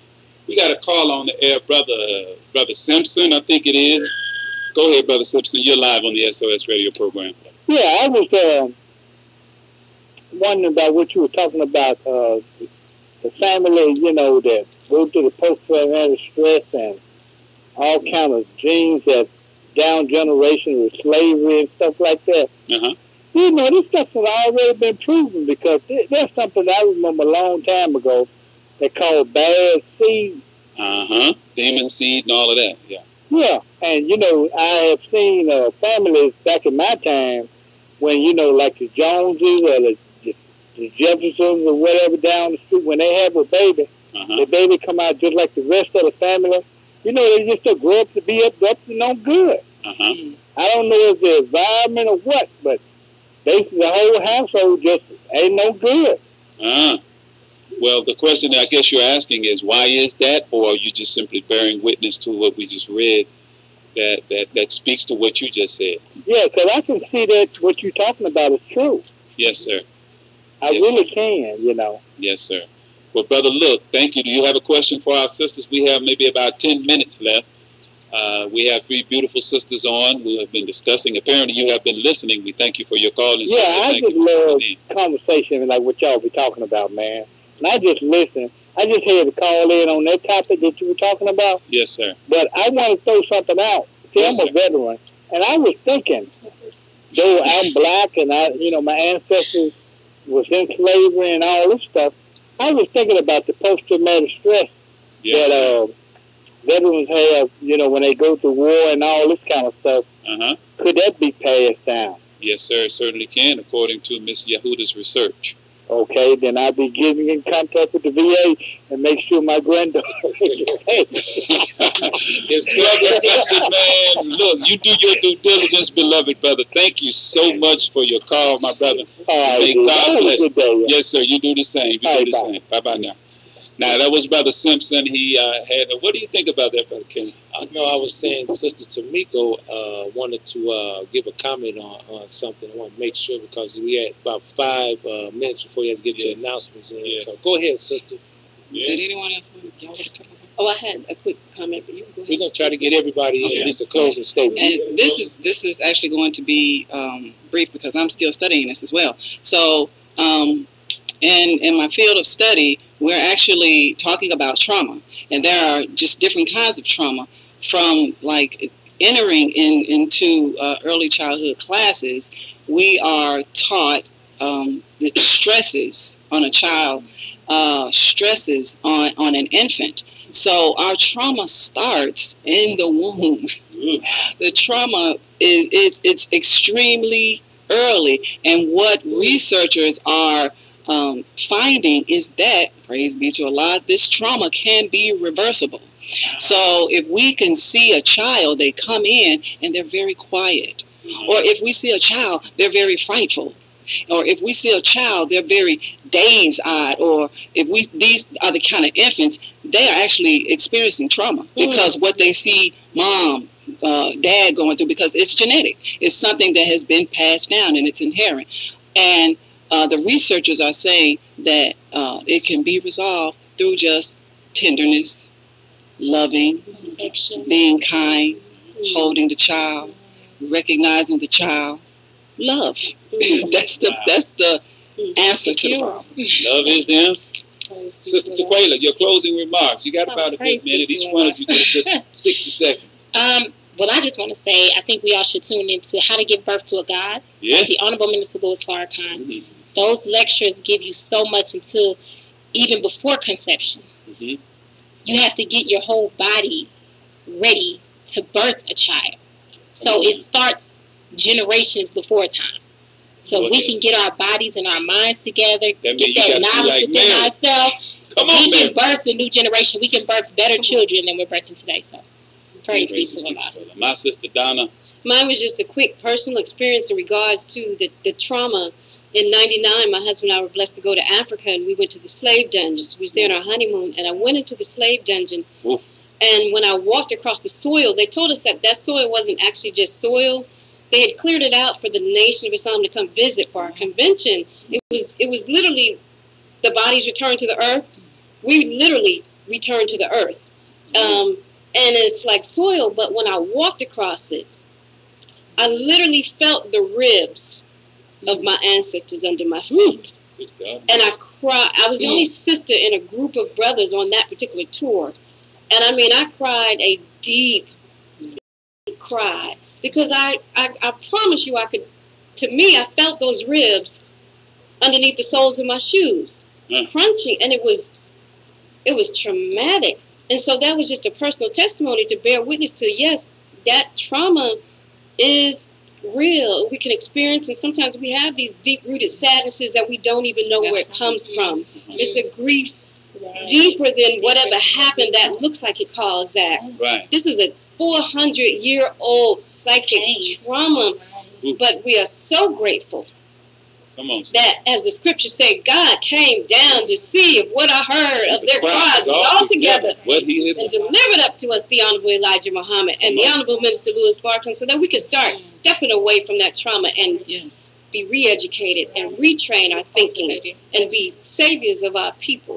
Right. Look, sisters, it has been a blast. I have had a wonderful time. My brother Kenneth is up here smiling. And look, all of you have watered my soul, from you all to this brother, as he does every week. And unfortunately, we got to begin to close. And for our closing announcements, to our dear audience, our Facebook Live audience, thank you so much, so very much for your love and support and tuning in. And to our YouTube live stream audience, Brother Sika and Sister, who is that? Brother Train Burns is Brother Datron. Big D is on, and Brother Tadaro TD down in Mississippi, and of course Sister Lori is on. Walaikum salam. Sister Tanja is on, and those, and her brother Obasi, and of course all of the Facebook Live audience. We would ask you to please subscribe, as our sisters alluded to, the Final Call newspaper. If you would like it delivered to your doorstep, give us a call at 901-286-5034 to have that Final Call newspaper delivered to your doorstep. Or, of course, at just about any intersection in the city of Memphis, particularly in the Whitehaven area, you can catch one of the brothers clad in that beautiful suit and bow tie with that white shirt, pushing that Final Call. Make sure you get yourself one now. Also, come and visit us at Muhammad Mosque 55, located at 873 Vance Avenue. Our meeting days and times are as follows. We meet Sunday mornings at 10 a.m. The doors open at 9. The Mid-South representative of the Honorable Minister Louis Farrakhan, Student Minister Anthony Muhammad, will be delivering the keynote lecture, but as a matter of fact, it'll be the first Sunday, so you will hear directly from one of our student ministers in Chicago, probably Student Minister Ishmael Muhammad. Please come and join us at 873 Vance Avenue Sunday at 10 o'clock. And we're back again Monday night at 7:30 p.m. for our men's only FOI and processing class. Brothers are invited to that class Monday night at 7:30. We're back again Wednesday night at 7:30 for our midweek lecture and study class. Brothers and sisters are invited. And once again, we're there Friday night at 7:30 p.m. for our self-improvement study class, all at 873 Vance Avenue. And of course, we certainly cannot leave out the reflection of the men's class in our Saturday class for women only, on Saturday morning at 9 a.m. for the MGT GCC class. Call our conflict resolution hotline at 303-8961. That's 901-303-8961 to help us solve the problems and the conflict that's happening in our communities amongst our people. If you're not in the immediate Memphis area, say you look south of us in North Mississippi, visit our satellite location, the South Haven Study Group, located at 1495 Brookhaven in South Haven, Mississippi. They meet Sundays at 10 a.m., Wednesdays at 7:30, and Friday nights at 7:30. You can also, that's p.m. You can also catch us on Comcast Channel 17, Mondays at 5:30 p.m. for the Self-Improvement Talk Show hosted by Student Minister James Muhammad of the South Haven Study Group. You can also get us Thursdays at 4 p.m. for the Final Call Hour, and Saturday mornings at 11 a.m. for New Woman, New Nation. If you have any questions, comments, concerns, or if you want to advertise on the SOS radio program, send us your email at savingourselves19@yahoo.com. You got a word, brother? Just very briefly, you mentioned Sunday at Muhammad's Mosque 55 down on Vance Avenue. We will be showing the webcast, but that evening at 2 o'clock at McFarland Community Center, 4955 Cottonwood, the Mid-South representative of the Honorable Minister Louis Farrakhan, Student Minister Anthony Muhammad, will be giving a special lecture entitled The Crucifixion of the Black Youth. You don't want to miss this. He's going to unpack this and lay out some of the things that we take for granted and go deep into it. So that's Sunday, 2 o'clock, McFarland Community Center, 4955 Cottonwood. Make sure you be there. You do not want to miss this. Praise be to Allah. See, that's why we need more than one brother in here. See, he catch what I miss. Brothers and sisters, that's going to do it for us today. We thank you for tuning in, and we leave you as we came before you with the greeting words of peace of Assalamu alaikum.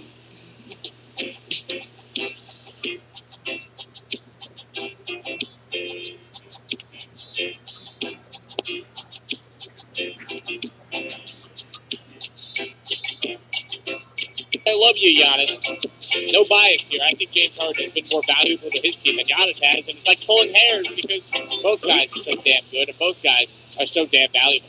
My thanks to Jose. We'll talk to you tomorrow night. Bravo. Done.